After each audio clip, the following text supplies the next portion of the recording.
कारवां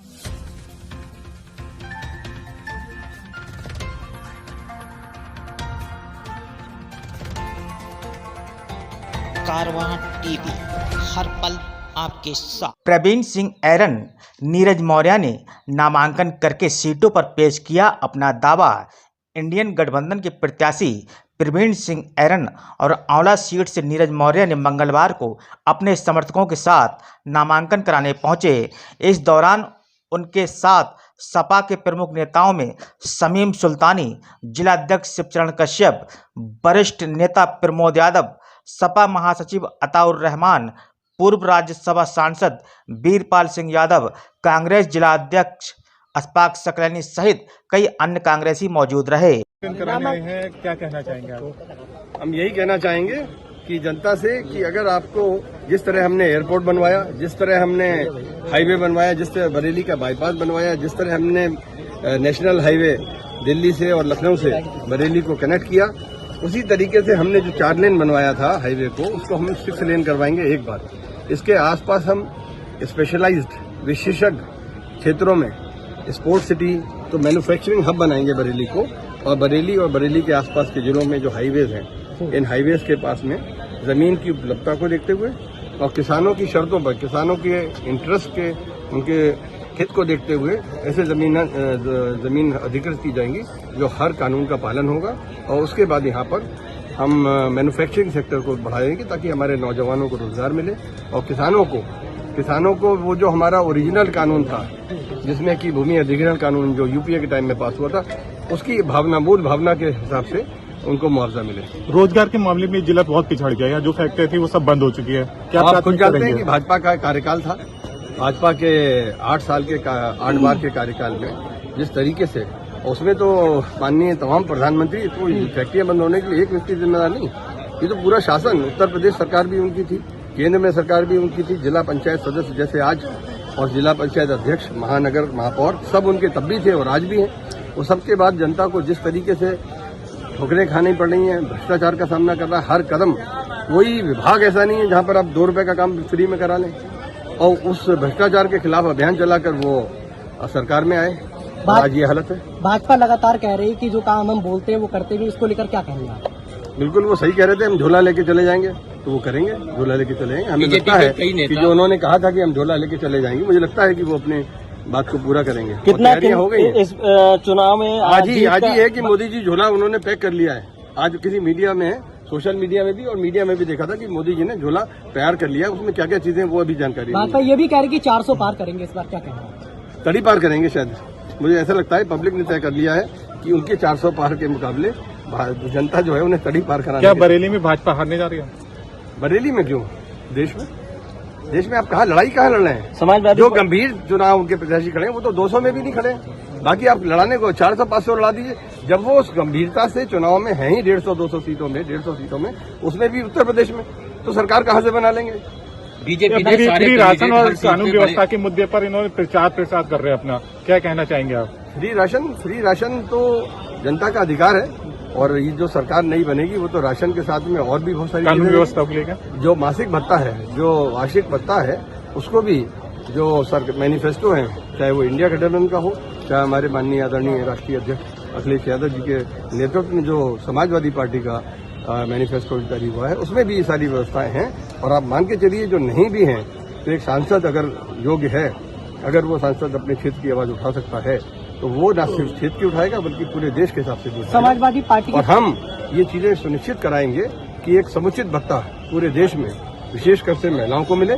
दूसरी बात ये छात्राओं को स्कूटी या इस तरह का कोई ऐसा वाहन जिसमें कि वो गरिमापूर्ण तरीके से सुरक्षित रूप से अपने स्कूल, कॉलेज या अपने व्यवसाय। कोई ऐसा नेता नहीं आया है ना गठबंधन का कोई बड़ा जिससे कि असर पड़ेगा। ऐसा है, वो ये जानते हैं, हमारा नेतृत्व जानता है कि बरेली में सीट हम जीत रहे हैं, तो बिला वजह जो कैंडिडेट को बाहर करके और अपने उसमें सिस्टम पे हम लोग सभी लोग, हमारे अध्यक्ष, जिला अध्यक्ष, माननीय महानगर अध्यक्ष, सभी लोग जो हैं प्रचार में लगे हुए हैं, तो वो आएंगे। और हमारे को सभी जगह पूरे देश में देखना है। मोदी जी को तो थोड़े से उत्तर प्रदेश और मध्य प्रदेश, इन्हीं उत्तर भारत के कुछ राज्यों में देखना है। तो ऐसा लगता है क्योंकि उनके पास जाने को जगह ही नहीं, तो जहाँ उन्होंने थोड़े दंगे वंगे करा रखे हैं, कहीं किसी मौलाना से मिलके, कहीं किसी और से मिलके कुछ दंगे कर लिए, दंगे की वजह से यहाँ पर माहौल जो है वो सांप्रदायिक सा बना दिया। लेकिन अब वो सांप्रदायिक माहौल नहीं है। लोकल और अब बाहरी, सांप्रदायिक माहौल नहीं है। अब पब्लिक देख रही है कि इनको भैया 10 साल का मौका दिया, अब इन्होंने करा क्या। लोकल और अब बाहरी, मोदी जी की नॉन परफॉर्मेंस मुद्दा है। आप लोकल जिस तरह और की बात बाहरी कर का रहे हैं, कोई- लगातार समाजवादी के कई ऐसे नेता हैं जो बसपा में जा रहे हैं, बीजेपी में जा रहे हैं, तो क्या आपको नहीं लगता कि समाजवादी अब कमजोर नहीं बन रही है? नहीं, भाजपा कमजोर थी, इसलिए उसे जरूरत पड़ रही है हमारे सहारे की। तो वो हम लोगों के कुछ लोगों को ले रहे हैं, वो ऐसे लोगों के विपक्ष के ले रहे हैं, तो उससे कुछ ऐसा वो नहीं है। लोकल बाहरी का असर पड़ेगा कोई? लोकल बाहरी का असर कोई पड़ेगा? भारी का असर तो है, बाहरी भी है और भारी भी है, मतलब जनता पे भारी है। बहुत सारी बातें मैं कहना नहीं चाहता, तो सब चीजें पब्लिक में जो चीजें चल रही हैं, मीडिया में जो चल रही हैं, उसके बारे में मेरे को जानकारी नहीं, लेकिन अभी मिल रही है। तो ऐसा ना हो कि मतलब यहाँ पर कानून व्यवस्था की स्थिति बन जाए, और मैं चाहता हूँ, तो मेरे ख्याल से भाजपा के प्रत्याशी का चुनाव कोई उठ नहीं पा रहा है।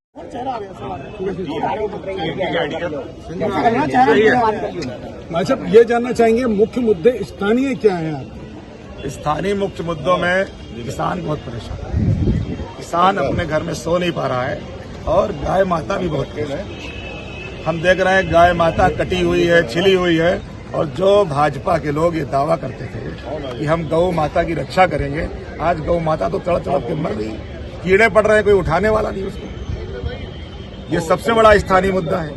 इसके अलावा सड़कों का बुरा हाल है, इतना बुरा हाल है कि चलना मुश्किल है, और हमारे नौजवानों के लिए कोई रोजगार की व्यवस्था नहीं है। महंगाई से लोग त्रस्त हैं, और आज आंवला पूर्णतया ग्रामीण क्षेत्र की लोकसभा है। गांव में 50% से ज्यादा लोग कुपोषण का शिकार हैं, कुपोषण का 50% से। अच्छा, एक मुख्य मुद्दा ध्रुवीकरण पे होता है चुनाव। इस बार का चुनाव क्या आपको लग रहा है ध्रुवीकरण की कोशिश आपकी? जनता बार बार बेवकूफ बनने वाली नहीं है। जनता समझ गई है कि ये वोट लेने के बाद बहका के, फुसला के, और नजर नहीं आते 10 साल, काम नहीं करते, इसलिए जनता समझ गई है। एक आरोप आप पे लग रहा है व्यक्तिगत कि आप मन से चुनाव नहीं लड़ रहे हैं, आप चुनाव में दिख नहीं रहे, विपक्ष का ये आरोप। अब ये जो है विपक्ष का आरोप कैसे हो सकता है? तो जनता का है, तो मैं आपके कहूं, विपक्ष जो चुनाव मन से लड़ नहीं जाता कैसे? ये कौन सा, इसका क्या पैमाना है भैया आपके पास? आप मेरे साथ चलिए, मेरे कार्यक्रमों में चलिए, मेरे पेज को देखिए, मैं कहाँ जा रहा हूँ देखिए। हाँ, अब उनको वो हवा में अपना लड़ रहे होंगे तो वो सोच रहे होंगे ये भी ऐसा कर रहे हैं। हम लोग जमीन पे उतर के एक एक दिन में, मेरा गला देख रहे हैं कैसा हो गया, 25-25 नुक्कड़ सभाएं कर रहा हूँ, रात को एक 1-1.5 बजे आ रहा हूँ, और जनता के बीच में जा रहा हूँ, और जहां जा रहा हूँ वहां पे ये खबर आ रही है कि यहाँ के सांसद धर्मेंद्र जी 80% लोगों से मिले ही नहीं, गांव में गए ही नहीं 10 साल में। अच्छा, क्या जो सरकार पक्ष है, जो बीजेपी है, उनके बड़े नेताओं की सभा हो रही है, और वो इसमें लगातार इस बात को कह रहे हैं कि हमने अपने मैनिफेस्टो के जितने वादे किए थे वो पूरे किए। आपको क्या? कोई वादा पूरा नहीं किया मैनिफेस्टो में उन्होंने घोषणा की थी, अपने मुंह से भी घोषणा की थी कि 15 लाख रुपए देंगे, काला धन लाएंगे। आज काला धन पे बात हो रही है क्या? एक विषय भी, एक बार भी उस पर अगर बोल रहे हो तो बताइए। स्विस बैंक का पैसा कहाँ चला गया काला धन, जो 14 में चिल्ला रहे थे, कह रहे थे 15 लाख देंगे, ये बात कही कि नहीं कही? और उसके बाद उन्हीं के गृह मंत्री ने ये स्वीकार किया कि ये चुनावी जुमला था। लेकिन क्योंकि मीडिया के लोग उनसे ये सवाल ही नहीं करते, उनसे क्यों नहीं सवाल करते काला धन कब लाओगे भाई? तो मैं तो आपसे कृपा करके उनसे ये सवाल करिए। बीजेपी के सारे बड़े नेता यहाँ